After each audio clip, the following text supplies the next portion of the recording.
Hey everyone, welcome to the Drive Podcast. I'm your host, Peter Attia. Anthony, thank you so much for coming over. Not just coming over on a Sunday. The reason we're doing this on a Sunday, I don't normally record podcasts on the weekend, but my wife and I saw you speak, actually saw a video of you speaking. We couldn't make it to the actual event. And we were both so moved by it and thought, you know, if there's anything that I can do to use sort of my platform to get this message out more broadly, basically to everybody, because it's hard to say that there's someone who doesn't need to hear what we're about to talk about today. And basically, if I had tried to slot this into our normal podcast schedule, we wouldn't be having this discussion until about June. And I was just like, you know what, honestly, like if it makes the life of one person different by doing it now, we're gonna record this at the beginning of February and turn this around as quickly as possible. So this will probably give listeners a sense of why this is an important episode. But let's just start. Who are you, Anthony? What do you do? And why is it we're sitting here today? Yeah, well, I appreciate the invite. I'll never say no to talking about fentanyl and talking about the dangers it presents to everybody. It knows no boundaries, right? It's black, white, brown. It's rich, poor. It affects anybody and everybody. Not only in Hays County, not only in Travis County, Texas, but the entire world. So that's how prevalent this stuff is and scary. But I appreciate the invite, and I don't care if it's Sunday. So I really appreciate you fitting us in and getting this going. I've been in law enforcement for 24 years. I worked at the Austin Police Department for 23 years. I retired July of 2021. I grew up and basically lived my entire life out in Hays County, and I wanted to get out there and serve in the community that I grew up in, right? So I took the summer off during the 2021 year and started in September. I've been friends with the sheriff out there for a long, long time, and he consistently recruited me to get out there. So I got hired by the Hays County Sheriff's Office September, and I've been there just 18 months or so now. I'm currently assigned to the Community Outreach Unit. During my time at APD, APD is a large department, right? So you're able to do a variety of assignments. Obviously you have to start out on patrol, but I worked patrol several stints. I promoted twice.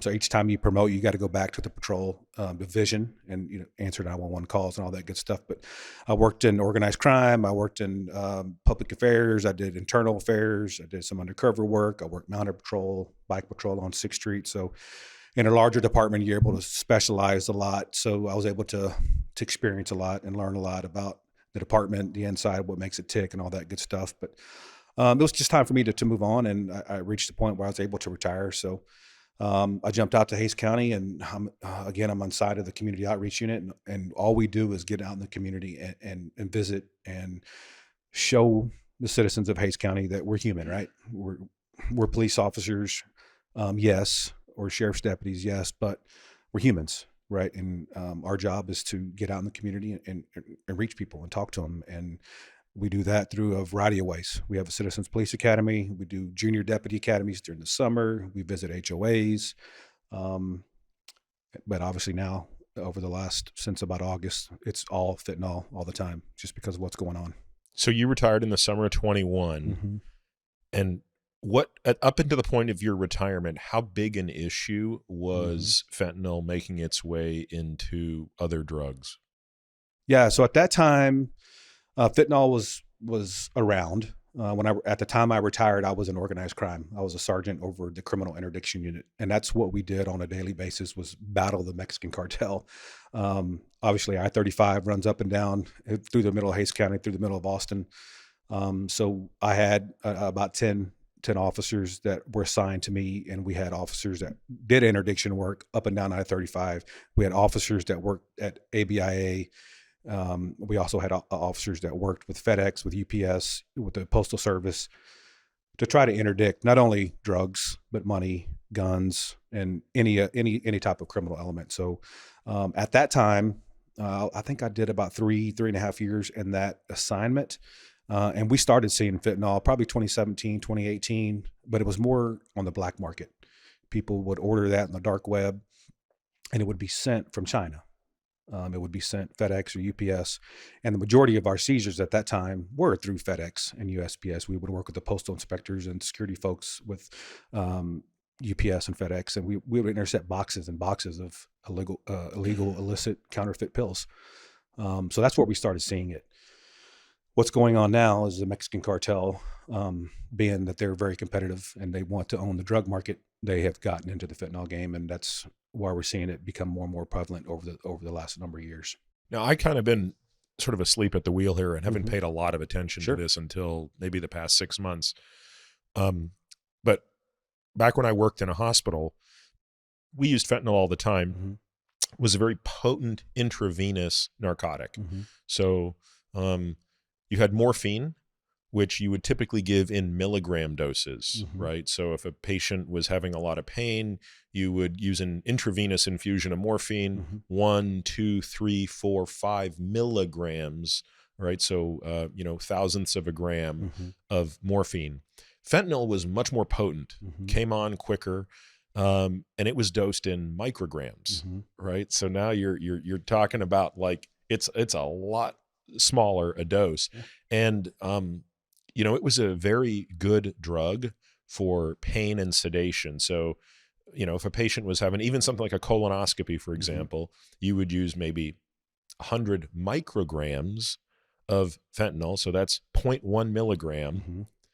and say a couple milligrams of another drug called Versed that kind of, makes you drowsy Yeah. and makes you forget what's going on. Anesthesiologists use this all the time in the operating room. So it's one part of anesthesia is the pain part, is the fentanyl. But again, I never knew it existed outside of a liquid form, and Mhm. I had no idea that it was being put into other drugs. Mhm. So when did that transition take place? What is it about this drug? And I guess we could why don't you explain to people how these drugs work and why we're even having this discussion? What's Mhm. the problem with them? Is it just that they make people high and it's bad to be high? No, so you explained it perfectly. How powerful this fentanyl is, right? When you're talking micrograms, and that's the difference between the fentanyl that the doctors would prescribe, right, and what the Mexican cartel's making in their labs in Mexico, right? The difference is what they're making is synthetic opioid, right? So the same molecular, whatever that is, molecular, Yeah, structure's whatever the just the structures same. is Yeah. all the same. It's just they don't need the poppy plant to Yep. make it, right? So that's the difference.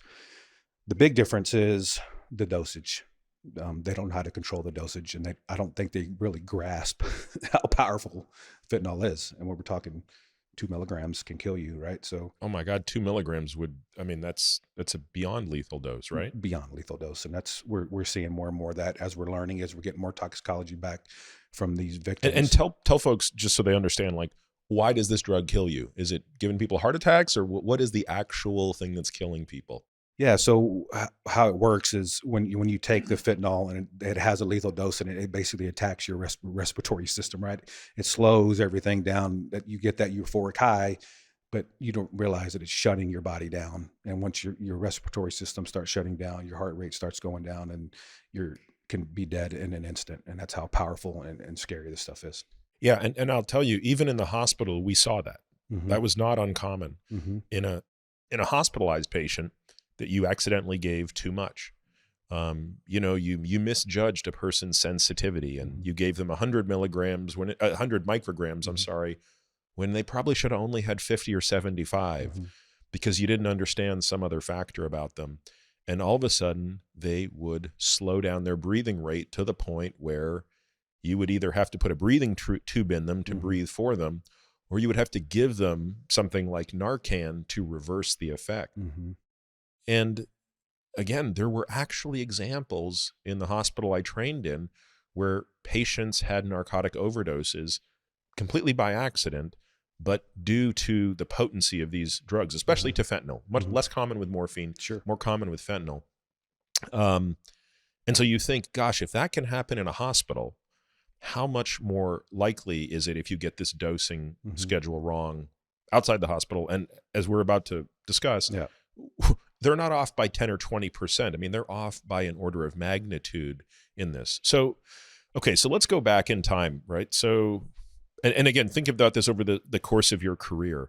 Um, what was the bread and butter of the DEA and law enforcement when it came to illicit drugs? Like when I think about this, I'm thinking it's cocaine, it's marijuana, methamphetamines, like heroin, right? Those would be your big four. When did it turn into other drugs like Percocet and legal drugs, but being used illicitly and sold illegally? When did that transition take place? I think when you look back at it, I think it's 2010, 2011 when you started seeing the pain management doctors recklessly prescribing the oxycodone, the Vicodins, the Percocets, and there was no regard for anybody. It's, you know, that's how powerful all these pills are. Is they people get addicted to it, right? So that's why a lot of people, when they have surgery, they don't like taking these pain pills because they're so addictive. They're afraid they're going to get hooked on them. And once we started seeing that in 2010, 2011, people would doctor hop. If one doctor wouldn't prescribe, they would go find another doctor. And once they found that doctor, they would continue to go back to them and they would just stockpile the stuff, right? So we started seeing that probably 2010, 2011, that the opioid addiction was pretty prevalent. And I think this is the fallout of it, right? So the fentanyl game has just elevated the opioid crisis to a whole just entire new level. And why is it that we think that fentanyl is being even put into these things? I mean, I guess one of the things I understood from your talk was that once the military and police authorities kind of crack down on Mexican cartels, the poppy fields are getting harder and harder to grow, but you can now make this stuff synthetically. Presumably that's cheaper, less labor, easier to do. Correct. Did that immediately shift production to China?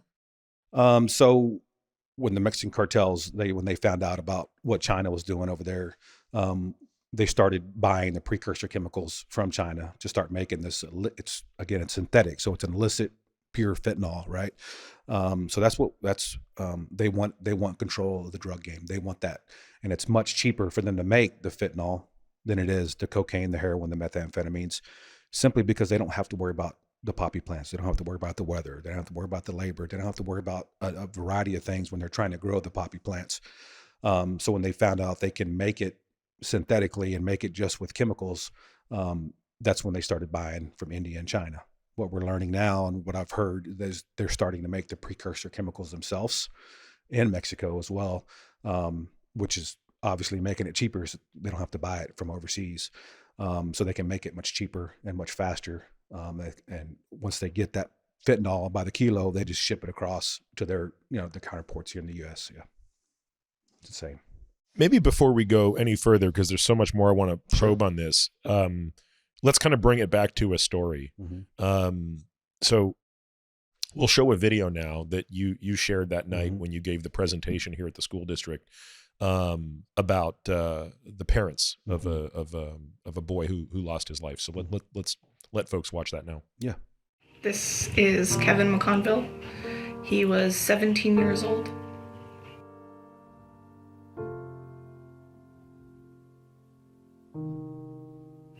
And he was my baby boy, my pride and joy.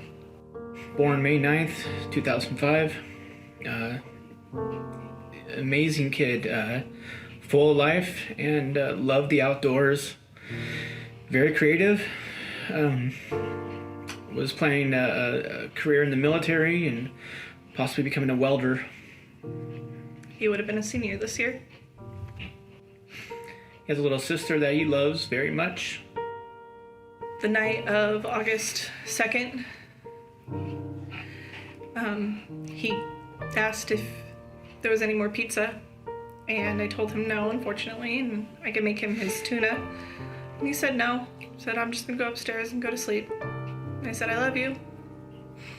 He said, I love you too.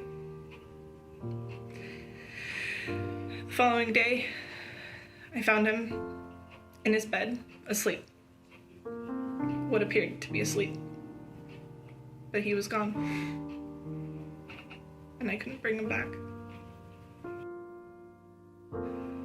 later we found out that after their investigation, they said that there was a pill found next to Kevin in an Altoids tin can with a pill in a bag. It was a light blue colored pill with the M30 logo stamped into it, and they said they're believed to be fentanyl. These are the counterfeit pills that are going around.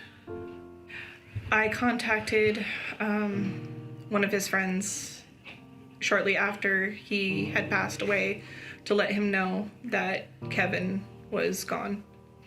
He was very heartbroken, and he had told us that Kevin confided in him that he was taking Percocet and Xanax to help him sleep. I think one of his, I don't want to call him a friend, I can't call him a friend, was doing it as well. And that friend originally gave him the pills because he probably confided in that person. And Kevin probably took them before and nothing happened. And so he continued to take them. I can't tell you how many times because I don't know. But it doesn't matter how many times you could take it. It could be your first time. It could be your last time. And no parent wants to see their child in that position, in that he looked like he was asleep.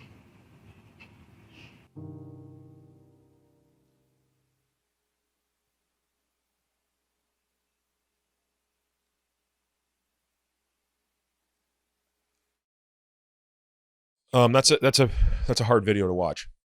Very hard. And it's powerful, right? So, and that's one of the reasons I put it at the beginning of our presentations, because I want that to be the attention grabber. I want kids specifically to sit back in their seats and really bring it home, personalize it a little bit, because that's somebody their age that has fallen victim. Because not everybody knows somebody that has died from the fentanyl, because although it's very, very prevalent, these deaths really in the kids hasn't been as prevalent as what we're seeing these days.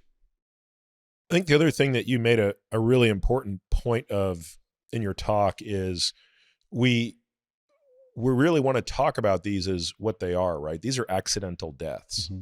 right? These are not people that are intentionally taking a dose that is so high to end their life.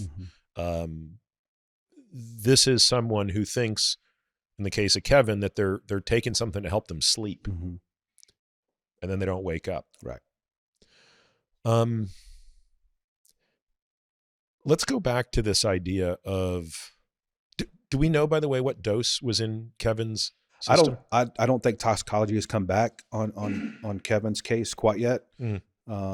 But as you mentioned, he was taking Xanax, Mm-hmm. or what he believed to be Xanax, because he needed help sleeping. So whatever he was battling personally led him to seek these pills to help him sleep.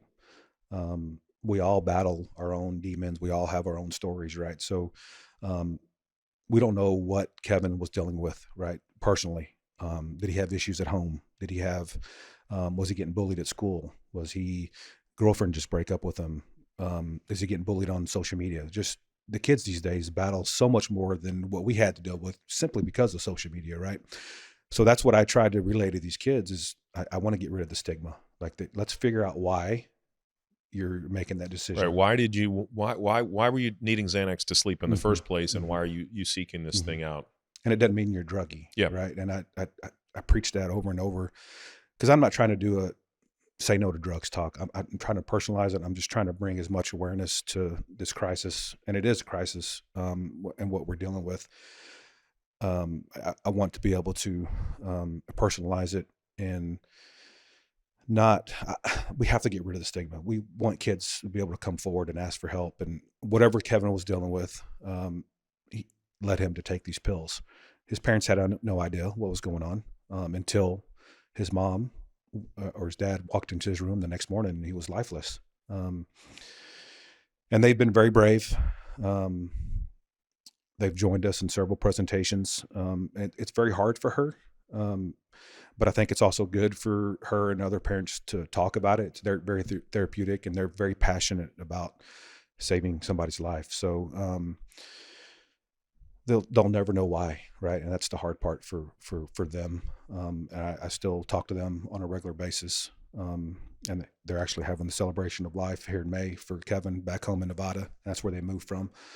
But yeah, so that's what I really truly want to focus on for not only kids, but adults. Like, why? Let's figure out the why, I did the calculation the other day I was with my wife and my daughter, and I just did some numbers in the back of it, and does my calculation come out right to you? By my calculation, every 5 minutes, someone accidentally overdoses in the United States, meaning dies as a result of an accidental overdose. Yes. Does that sound about right to you? 5 minutes sounds pretty accurate. And Yeah. I think I heard that this morning on I just happened to be going to the gym this morning to work out, and I popped in my phone and it was a podcast about fentanyl. Like I didn't pull it up. That was wicked. It was really, being that I was coming here today to talk about fentanyl, and that stat was there. So that's, I mean, I basically just looked at the last 12 months of CDC data on how many people have died. And again, it's important to understand, this is not including people who overdose as a way to end their lives. This is people who think they're taking either just a straight up recreational drug like cocaine or something that's laced, or they take too much of it, or they're, in the case of what we're seeing now, more and more of those. Do you have a sense of what percentage of accidental overdose deaths today are attributable to fentanyl directly? Fentanyl is in the drug that they are taking? I think 2/3, about 2/3. Oh my God. Yeah. And that's why we don't, I catch myself because I say overdose a lot, but you bring it up again, right? It's a poisoning. Yeah. They're not intentionally trying to kill themselves. They're taking a drug for whatever reason, and they're not waking up, so they're being poisoned by these drug dealers, by the Mexican cartel, and that's it's sad. Yeah, it's insane. So maybe I'm silly for trying to apply logic to this, but if I put myself in the hands of, or put myself in the head of the drug cartel, the goal is, I mean, they just want to make as much money as possible. Killing your customers can't be good business. So do they, I mean, I'm asking you a question you can't possibly answer, but just sort of thinking about this, like, why in the world haven't they figured out a way to get the doses right? I mean, because again, they're not off by a little. When they get it wrong, they get it absurdly wrong. As you pointed out, you might as well be giving these people cyanide pills. If I'm understanding you correctly, there are kids that are taking 2, 4, even 8 milligrams of fentanyl in a single tablet. Yeah. Yes. And that's very scary. I mean, just so people understand, like, this is 100 times a lethal dose. That you might as well have cyanide. Yeah, one of our 15-year-olds that passed away in August 21st, Noah Rodriguez, a sophomore at Johnson High School, was poisoned. This is Janelle's son. Yeah. We're gonna link. We won't watch that video now because it's a bit long, but it's very moving. We'll link to Janelle's talk, which we saw at the district there. Yeah. So yeah,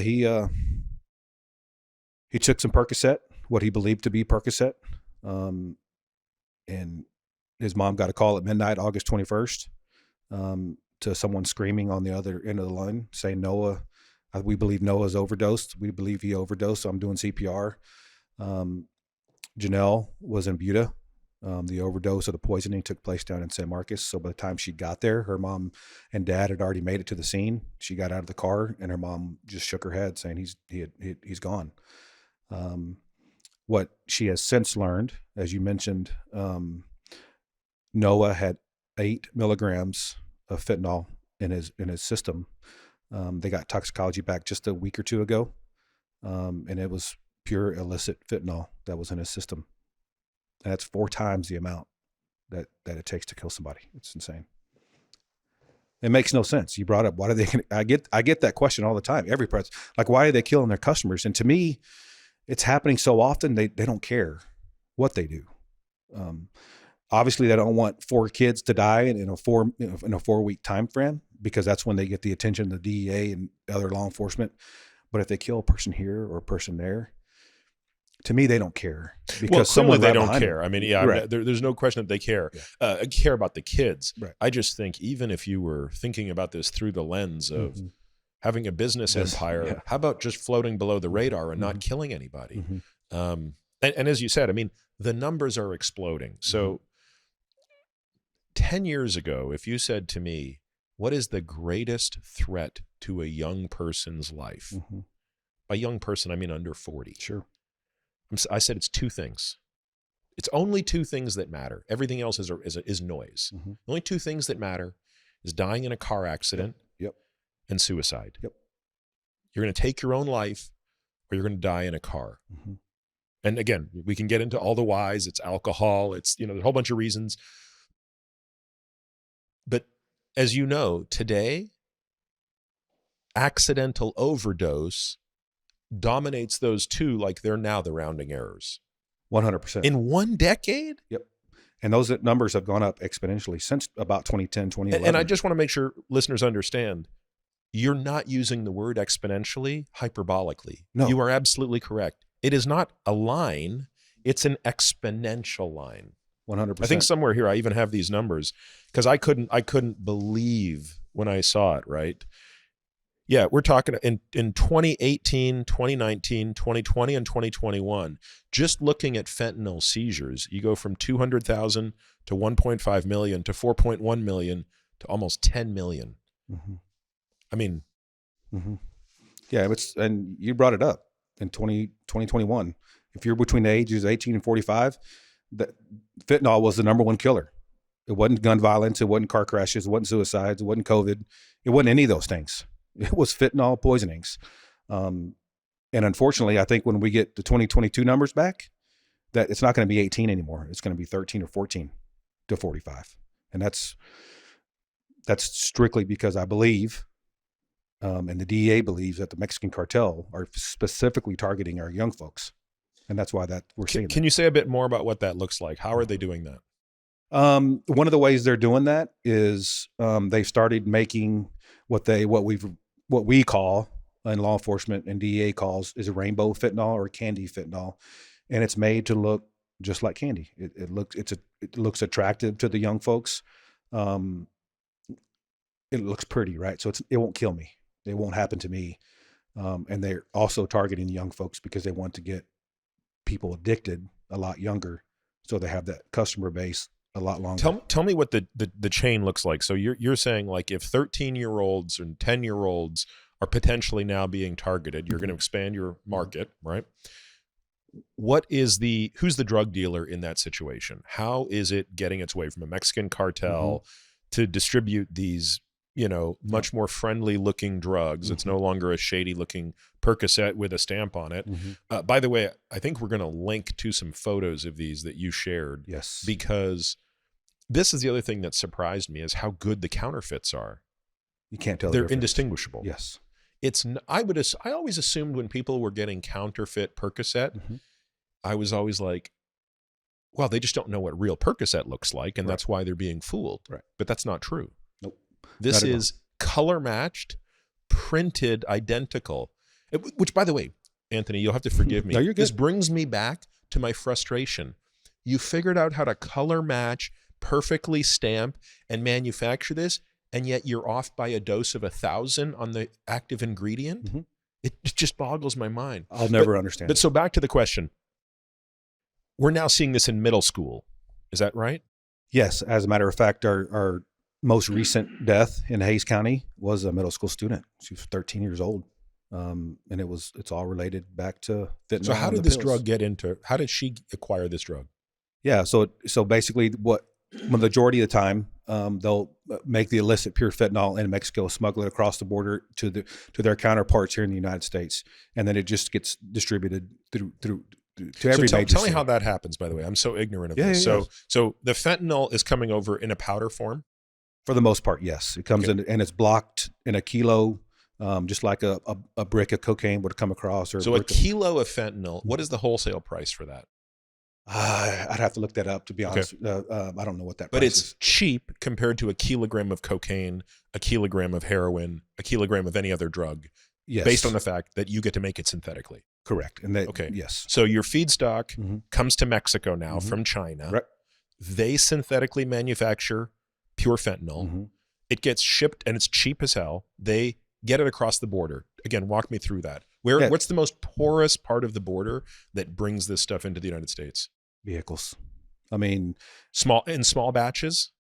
it depends at various ways, right? So they'll load cars up, they'll load semis up, they'll strap it to people's bodies, they'll send it via airplane.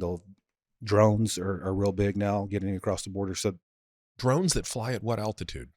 high enough to get over the wall, high enough to not be detected. Just they have grown their business models. I mean, if they were innovated in other ways, we wouldn't have traffic problems. We wouldn't have. I mean, it's insane because they're so ahead of the game of law enforcement.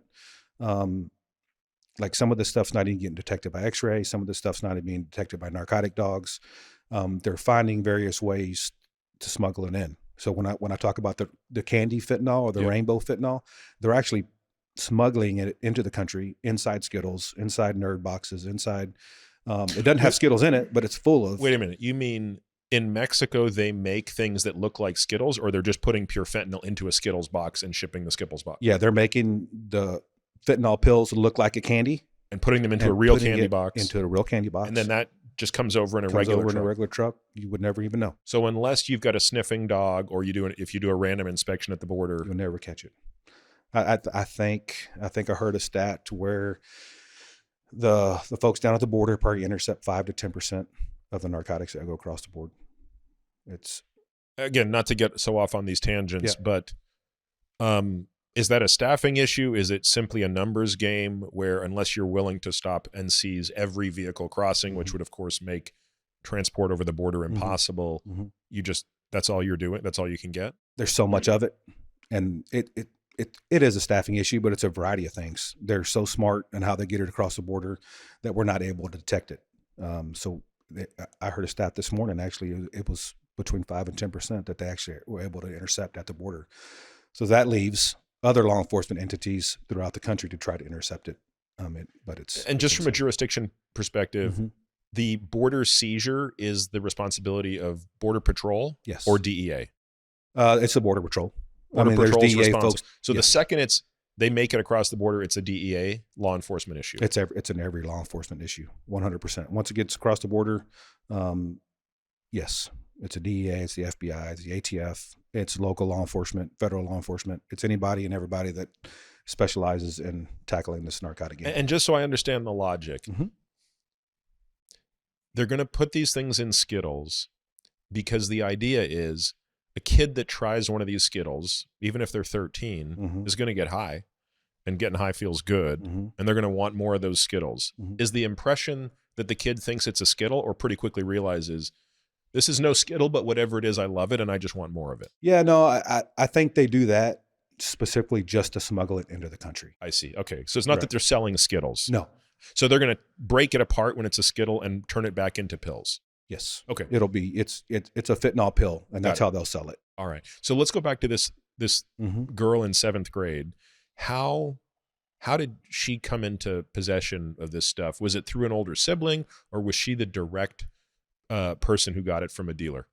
I don't know the specifics on her case, but how it works today, in today's world, it's social media, and that's how a lot of this stuff is sold. It's how it's bought. It's social media. It's Facebook, it's Snapchat, it's Instagram. They're very blatant about, especially on school campuses. If they bring it to school, all they have to do is put an emoji up on their Snapchat, and all the kids know so-and-so's has pills today. Or they're downloading these encrypted apps, Telegram, Signal, to where once these messages are sent and received, they disappear. So it's hard for us to go back and try to trace where these pills are. And that's kind of the issue with Snapchat as well. Correct. Right? Yep. So anytime in Hays County that we have an overdose that's fentanyl related, our narcotic folks actually go and respond to that scene to try to get the phones, talk to the witnesses, talk to the friends, to try to figure out. So their sole goal is to try to trace back where these pills are coming from and to see if they can find out who specifically sold these pills to these kids to put them in federal prison. The people who are selling pills to kids, Mm-hmm. do you have a sense of how many steps they are removed from the guy that receives the brick of fentanyl? Is that 2 layers, 3 layers? Like how It's many? multiple. It's not a 2 or 3. It's multiple. Okay. Yeah. There's different plugs in each city. It's just a whole enterprise on how it's distributed throughout the country. Yeah, it's pretty insane. Let's talk a little bit about what happens to a person when they overdose. Mm-hmm. There's another video you shared from an elementary school, actually. Yeah. It was a surveillance camera. Mm-hmm. Why don't we have folks watch that? Yeah, now? for sure. Let's put that on. Yep.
So again, Anthony, these are hard videos to watch, but I don't think we're going to shy away from that. I think it's I think it is important that people understand how uncomfortable this is. There's probably a lot of mixed emotions that are going on around the person who stops breathing. On the one level, there's the obvious fear and panic and, oh Mhm. my God, what is happening? Mhm. On the other level, is there some sense that you get from talking to people who have been there that there's a hesitation to call police or paramedics Mhm. for fear of reprimand? Because, hey, we're obviously doing something wrong Yeah, here. yeah. No, I think that in this particular video, the passenger that wasn't getting poisoned, I think it was 20, 25 minutes, I believe, before he even called 911. And I think that's specifically attributed to not wanting to get in trouble and not believing his friend is dead, right? So I think that's the big. I think that's the big thing. What is the law with regard to that? How clear is the law on prosecution of people who are, let's just say someone calls the police immediately, calls the paramedics, everybody shows up. Mhm. Are they going to be prosecuted for drug use? If they're in possession of it, Yeah, if let's they're- say they are. So if they are in possession of it, yes. We had a young man who overdosed on one of our high school campuses that had, I want to say 3 or 4 illicit counterfeit Percocet pills on him at the time he pretty much died in class. And I think that's still in criminal proceedings. So yes, if you're in possession of it, obviously we want to save your life and we'll deal with the criminal part later. But when you're in possession of it, yes, you're more likely going to get charged. I know this is beyond both of our pay grades, but I wonder if that's, is that the right solution to the problem in that situation? Mhm. I don't know if you heard this. I just read it this morning. British Columbia being the latest, example of, at least in this case, a province or a state Mhm. is decriminalizing Mhm. from a personal possession standpoint, any drug. Mhm. So this is going to be their attempt Mhm. to say, how are we going to address this problem? Now, it's not entirely clear to me how that fixes the problem. Mhm. I can see scenarios where it makes things better. For Mhm. example, it would presumably reduce any friction to someone calling for help the moment someone is down, Mhm. because you now don't have to fear that you're going to be prosecuted. But I don't know. What are your thoughts on that? I mean, if you go back to the case of that kid, right, Mhm. who basically died in class, Yep. it's a miracle he's alive. Mhm. Again, just taking off your law enforcement hat, Sure. just from a personal sort of philosophical standpoint, Mhm. do you think that's the right thing to do? I think it's probably on a case by case scenario. From a law enforcement perspective, and there's laws that we have to follow. Yep, we right. do. So if we have to end up putting that young man in jail, it doesn't mean he's going to spend the rest of his life in jail. It doesn't mean he's going to be in jail. We have to file the appropriate charges, right? But our main concern is to make sure he's alive, make sure he gets the help he's needed. So we don't necessarily arrest him that day, right? So like that young man went to the hospital and got treated. Yeah. And then we turn those pills in, get them tested. If it comes back with an illicit narcotic in it, then we would look at filing charges at that time. But filing charges and putting somebody in jail or at that immediate moment is not a priority. Our priority is obviously life. Yeah. Yeah. I mean, I don't think I'm close enough to the data because I know that, Oregon has done this. They have. You see it now in British Columbia. Mm-hmm. Portugal did this 20 years ago, right? So Portugal, I think it was Portugal, basically decriminalized for any personal possession, any drug. Mm-hmm.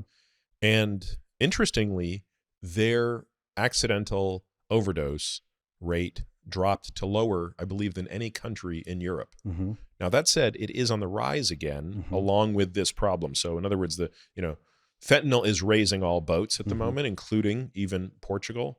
And truthfully, I just don't know where I stand on it because there's a part of me that still thinks that's a Band-Aid. And I think what you said at the outset is the problem.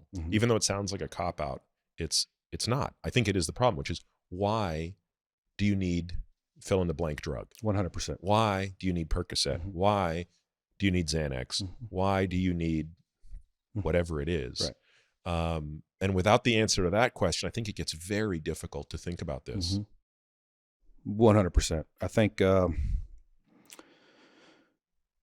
again, it doesn't make you a bad person. If I have to arrest you today because you have 3 pills on you, I have a job to do, but I still need to treat you with respect, and I need to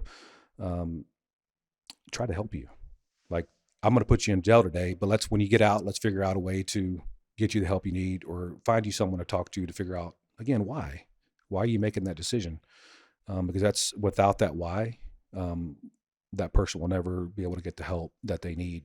Specifically, they don't know the why. Do you see that side of the equation is getting as much attention? Like I would like to believe that with all of the attention this is starting to get, and once you're at the point where every 5 minutes, one of your citizens of a country this size is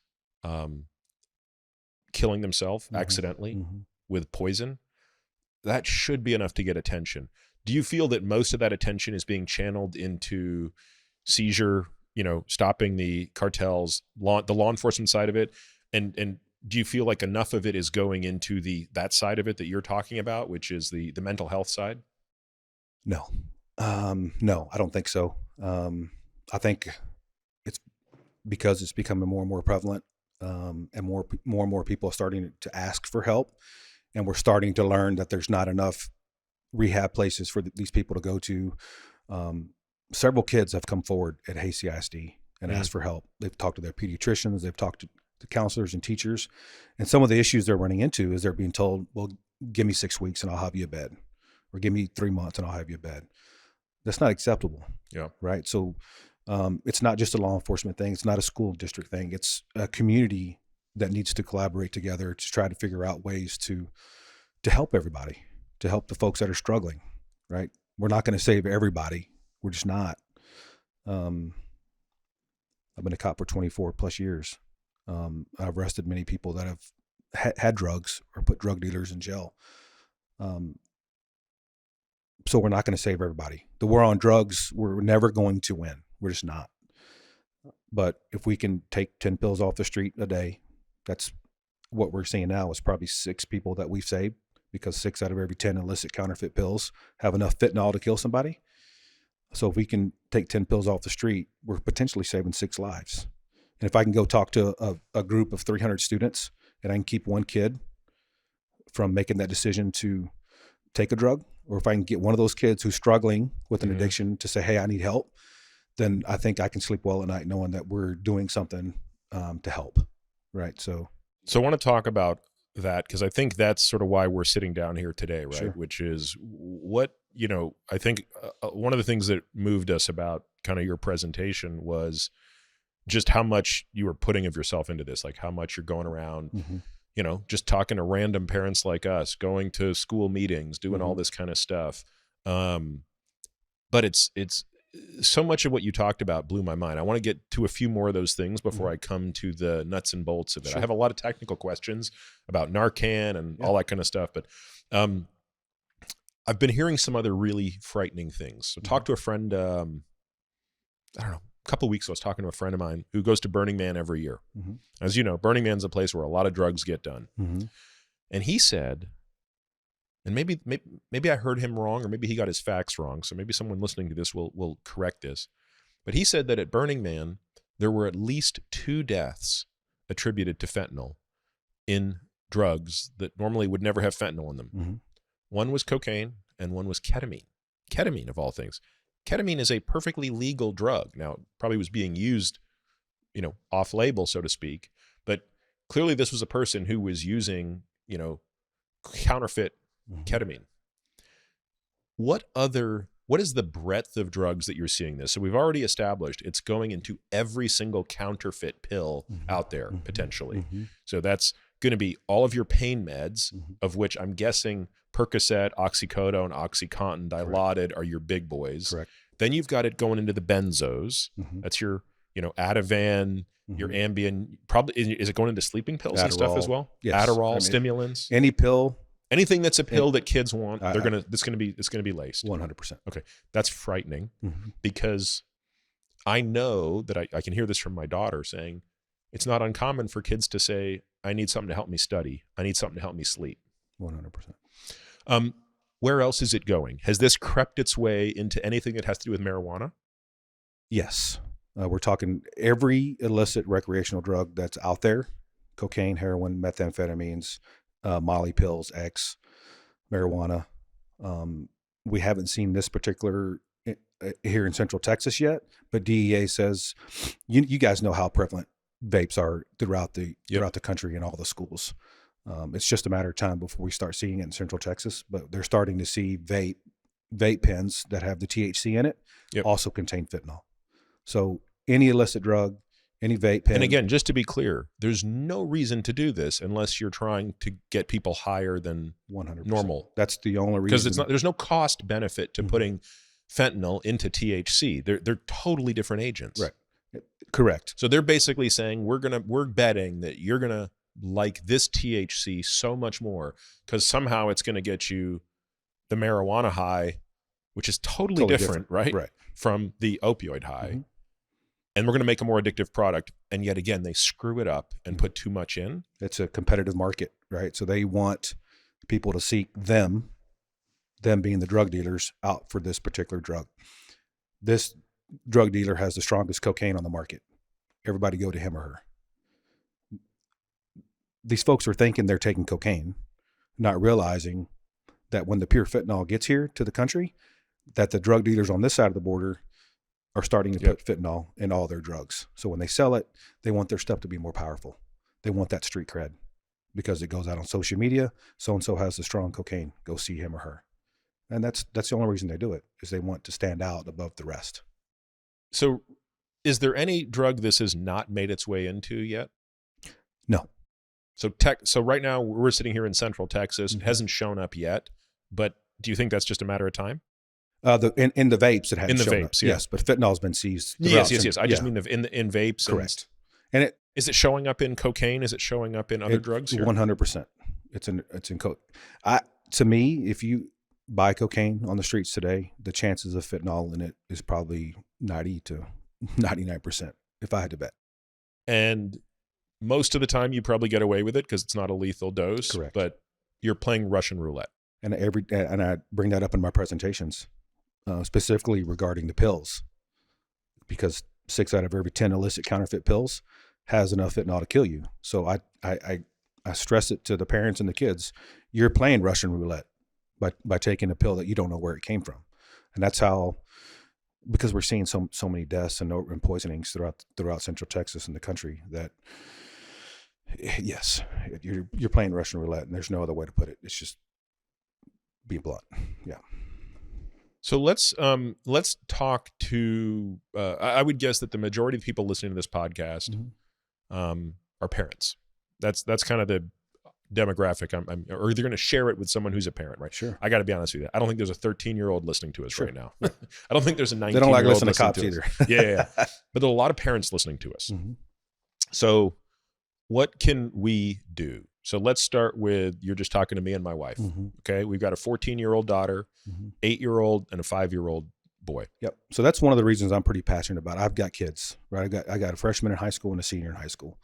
And I've seen firsthand how it's affected my community. But as parents, we have to be nosy, right? We have to take off the blinders, and we have to stop saying my kid won't do this. Yep. How many of the parents, Anthony, that you've met who have lost a child were so shocked that it was, I never even knew this was happening, versus I'm sure there are some cases where my son has struggled with drugs his whole life. Yeah. How many are in that former category where they literally are dealing with two complete shocks? Yep. The loss of their child and the fact that they had no idea their child was in need or in use of this. How often is it that case? You hear it a lot.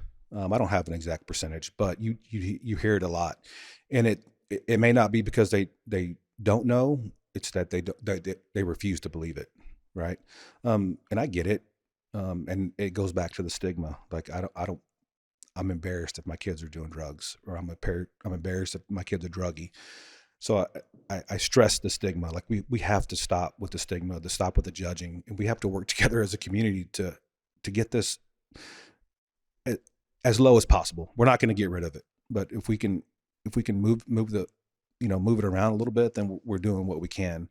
But yeah, I hear too much, right? And as a parent, I catch myself sometimes like not my kid, right? But I have to remind myself, because I see it so often, like it could be my kid, right? So social media if you, both my kids have phones, they have social media. Actually, my freshman no longer has social media, but you have to be nosy.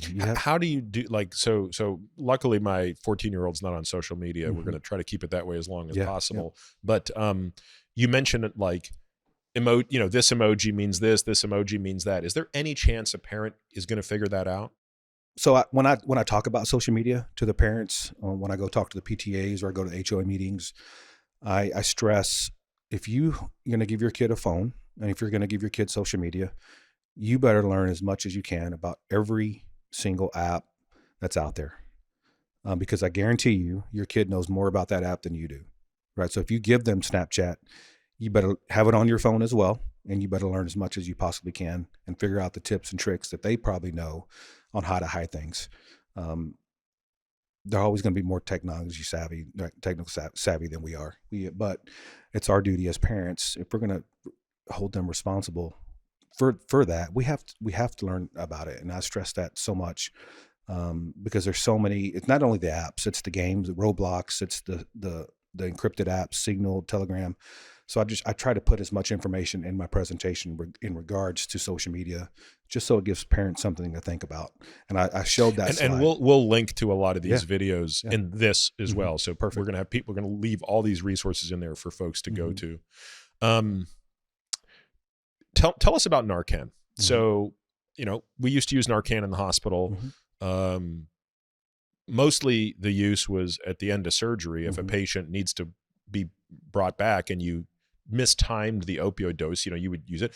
But sometimes you would, a lot of times you'd use it in the situation I described earlier, which is, you accidentally gave that person, 120 or 125 micrograms of fentanyl, but in reality, that was a bit too much for them. Right. Their breathing rate is slowing. We got to back that off.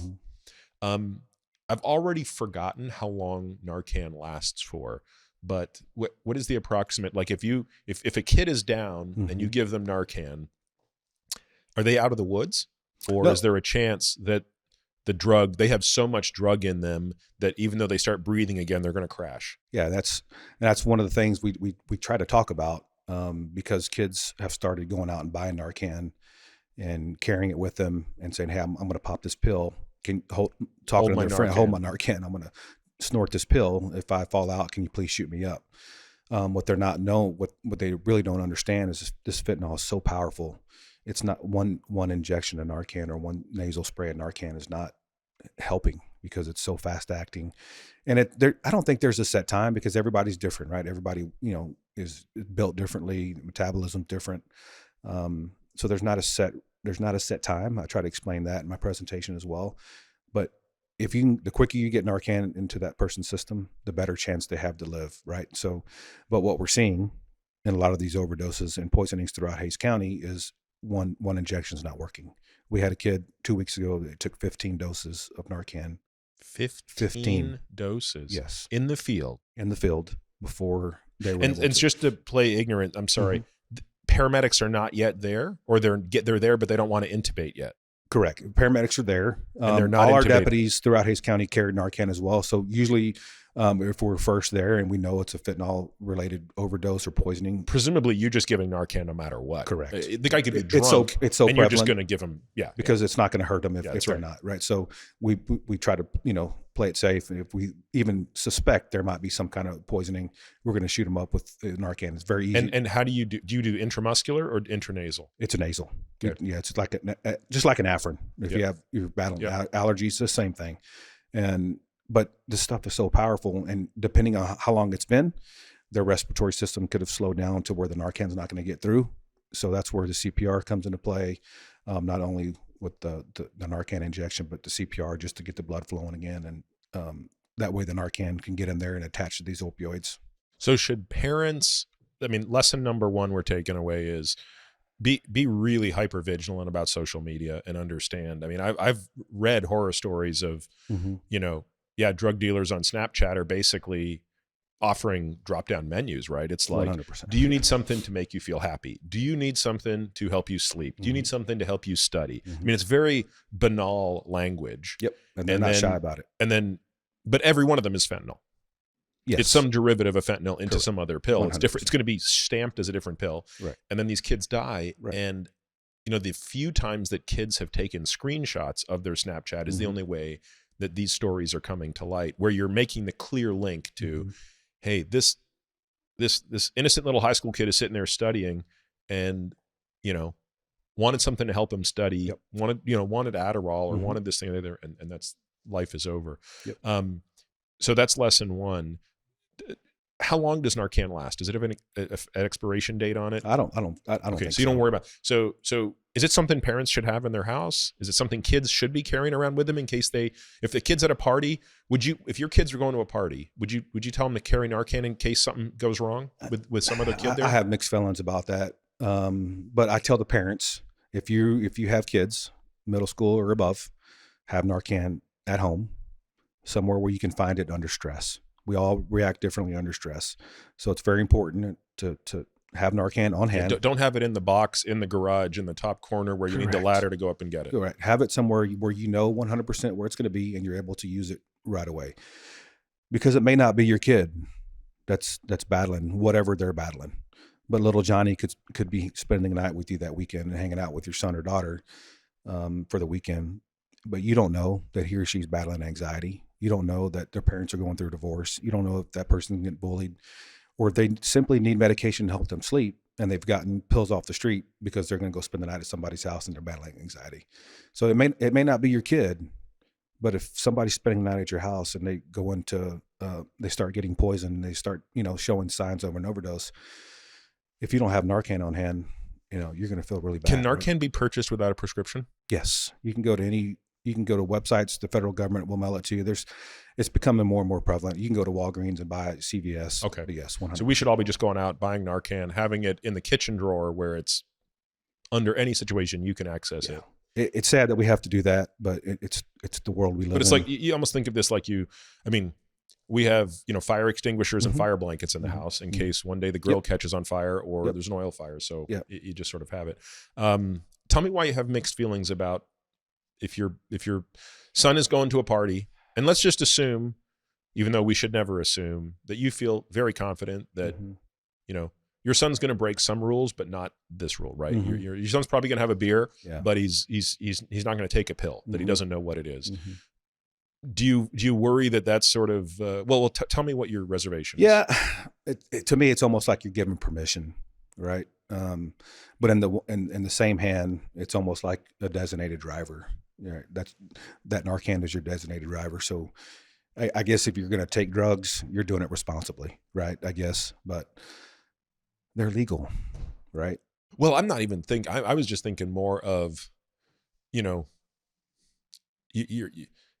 not even saying to your kid, like, it's okay to take drugs. You're saying if somebody else does and they get into trouble, you could almost do it through a selfish lens, which is, I don't want you to have to experience this tragedy that will change your life forever. And it will. You watch a video like that one we saw and you think like, there's two lives that are lost. There's the kid who dies and there's the kid who watched. 100%. And if you can take that away. Yep. In that aspect, 100%. Yeah. I'm completely on board with it. What I have mixed feelings about is take your drugs and have your Narcan on the table. Hey, hold my Narcan. Like that's where I have mixed feelings. As do I, and my mixed feelings aren't even ethical; they're practical. Yes. Which is, how do you know your buddy's going to give you the Narcan correctly? 100%. How do you know you have enough? Yeah. Like, there's a whole. I mean, to me, that's that's you're really playing with fire in a dangerous way there. 100%. Anthony, anything else parents can be thinking about here? Because I have to be honest with you, there's a part of me that's, and maybe this is just the skeptic in me that's thinking, wait, Peter, don't overreact to this. Don't freak out. Don't, because I mean, of course you can believe it. I had a discussion with our 8-year-old, right? And I'm like, okay, Reese, if anybody ever gives you candy at school, unless it's in the wrapper, you don't eat it. I'm going down the path of, I don't know how I don't know if you're as old as I am, Anthony, but I don't know. How old are you? 47. Yeah, see, I'm older than you. But I bet you still remember when we were kids. Do you remember all the panic about never eat an apple at Halloween? 100%. Because of razor blades in it? Yep. I talk about that in my presentation. Oh, yeah. Because of the candy fentanyl. Yeah. It was just right before Halloween, I would get the question all the time at every presentation. Should I let my kids go trick-or-treating, or can I go trick-or-treating? And what I told them is like, your neighbor's not trying to poison you. Go out and have a good time. Let your kid go trick-or-treating. But then I referenced the 80s when I was trick-or-treating. Yeah. I had to come home and dump it out because of the razor blades. And Razor blade in being, the apple. yeah. But yeah. Right. So you grew up in Texas. I grew up in Canada. It's amazing to think that everybody was putting razor blades in apples apparently across the globe, right? It probably happened 3 times, right? Yep. And yet it somehow created a moral panic. And I think that I guess I think about this sometimes, right? Is where is the line here? And I think when I look at these stats, it's hard to say this is a moral panic, right? Like when you think of other examples of moral panics, things that were like, what was the most common? There was a very prominent one, right? Which was like all the satanic cults that were like killing babies all over the place. Remember that whole thing? That was kind of another 80s weird thing. Correct. Along with, turned out not to even be the case. This is different, right? This is real. You have the bodies. This the is the body bags are there. You've got more than 100,000 body bags in the past 12 months.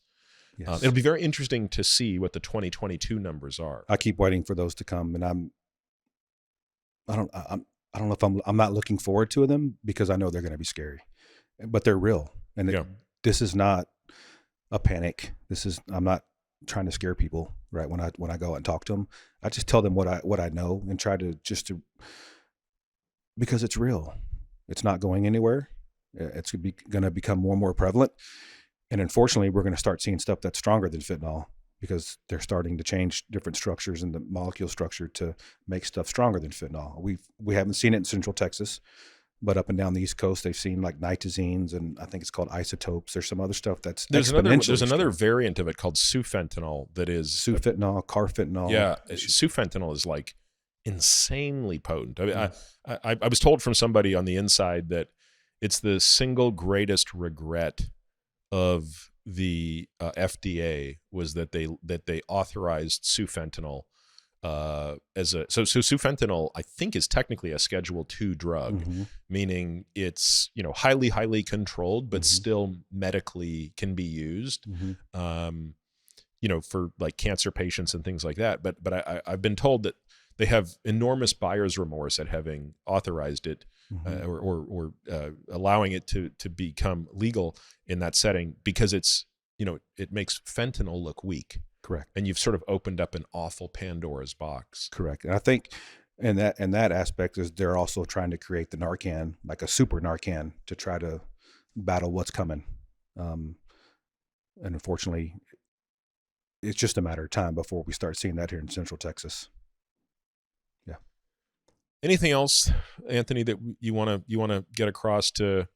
I think specifically to parents, either for them directly or things that they can talk with about their kids. I think obviously the most important lesson I take away from this is being very open with your kids. I mean, the first thing that I think we said to our daughter was, like anything you have a question about, let's just talk about it. Cause I'm not going to give you sort of like a legal answer. I'm going to give you a medical answer. Right. I'm not going to tell you this is right or wrong. I'm just going to give you the medical, like this is the no judgment view of what this is. Correct.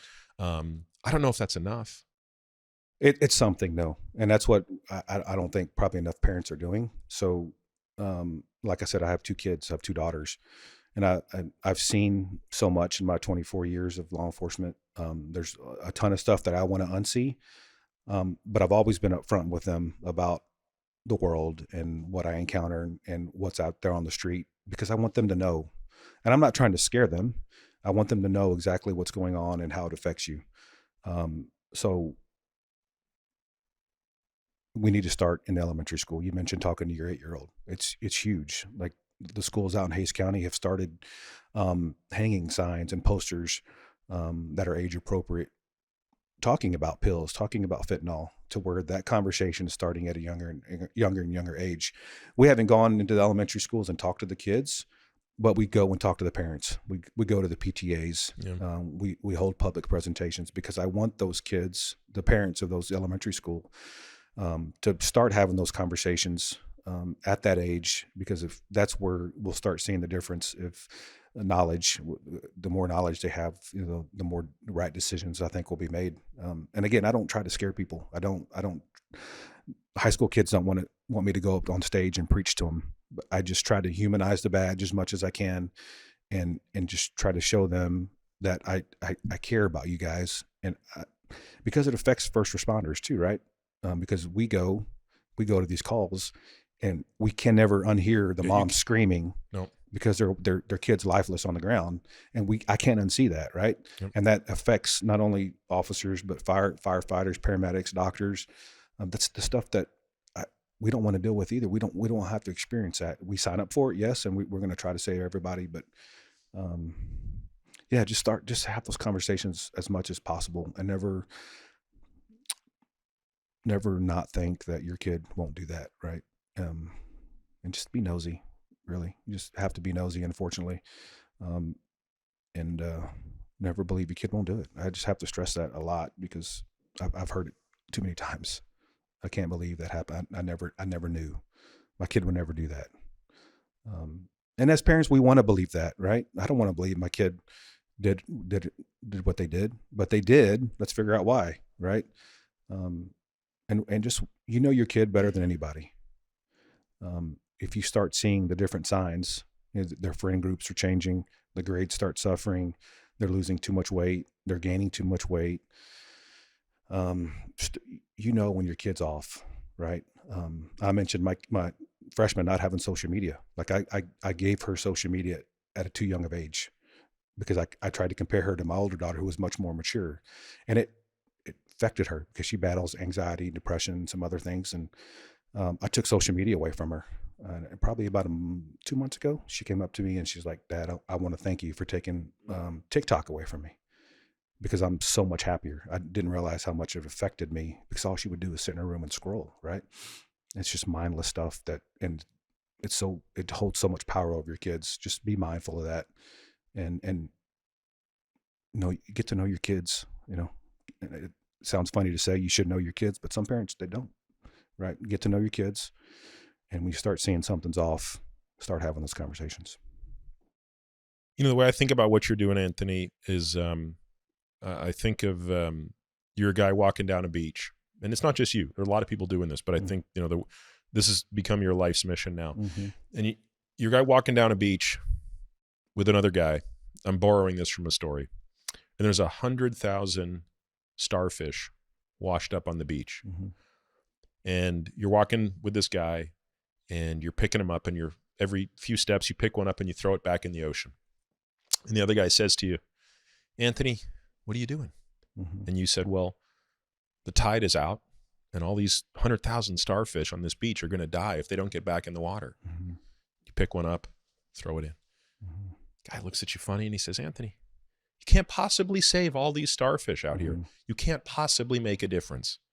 You pick up another starfish, you throw it in, you go, "Made a difference to that one." Mm-hmm. And so I don't know how many you're going to save, mm-hmm. but if you save 100, mm-hmm. right? If through your work 100 lives are mm-hmm. saved, that's 100 lives that are saved. Mm-hmm. Most people go their whole lives, don't save a life. Yeah. So I want to thank you for what you're doing. I want to thank you for taking time on a weekend to come here and talk with me about that. Mm-hmm. And we're going to put in the show notes for this, we're going to have all sorts of additional resources based on anything that you tell us we should mm-hmm. link to for other folks. So thank you, Anthony. Yeah, I appreciate you having me. Thank you so much. It means a lot.